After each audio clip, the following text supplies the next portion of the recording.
Both Sides of the Fence by Teresa Bateman. Alberto and Juan lived in two houses that stood side by side outside a small pueblo. Although both houses were much alike, Alberto had a splendid apple tree, puffed with pink blossoms each spring and bent low each autumn with fruit both red and ripe. His neighbor, Juan, had little and nothing except his family and his good nature. Each day, Alberto would brag about his apple tree. "It bears the finest blossoms and the finest apples," he declared. "That makes me the finest man in the pueblo." "It is a beautiful tree," Juan agreed. "I'm glad you let us enjoy its beauty as well."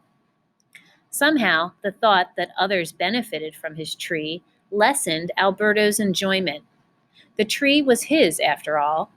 Alberto decided to build a high fence so that he alone could enjoy the tree's blossoms and bounty.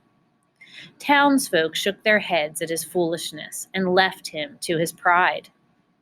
One spring, however, Alberto was unhappy to see that a branch of his tree extended over the fence into his neighbor's yard. "I can't cut it off," Alberto decided. To damage so fine a tree would be wrong. Still, why should Juan receive any benefit from a tree that is clearly mine? He fretted and fumed through the pink-blossomed spring. He pondered and puzzled through the green-leafed summer. Then fall came, and with it a moment of truth. While Alberto could pick the apples on his own land and gather the windfalls so not even squirrels could enjoy them, he could not set foot on the other side of the fence. He pretended it didn't matter, but it did. Then, one day, Alberto discovered an apple cake on his doorstep. "Gracias," read the note. It was signed Juan.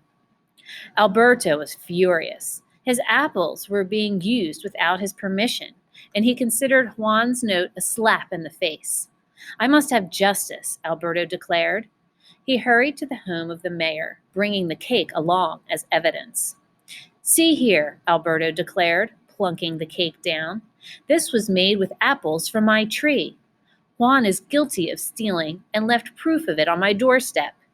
He's probably sitting in his house, eating my apples and laughing at me even as we speak."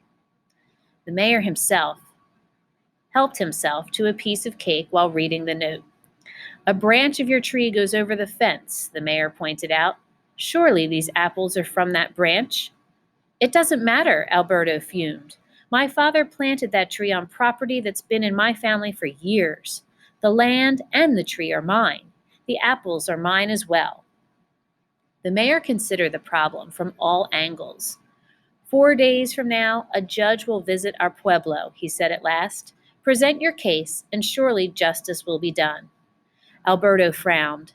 "How will I prepare my arguments for the judge?" he asked. The mayor seemed to understand his problem. "You've told me your side of the story. A fence, however, has two sides, as does every argument. The judge will expect you to understand both. A clever man knows his opponent's thoughts. Come back tomorrow and present me with Juan's point of view."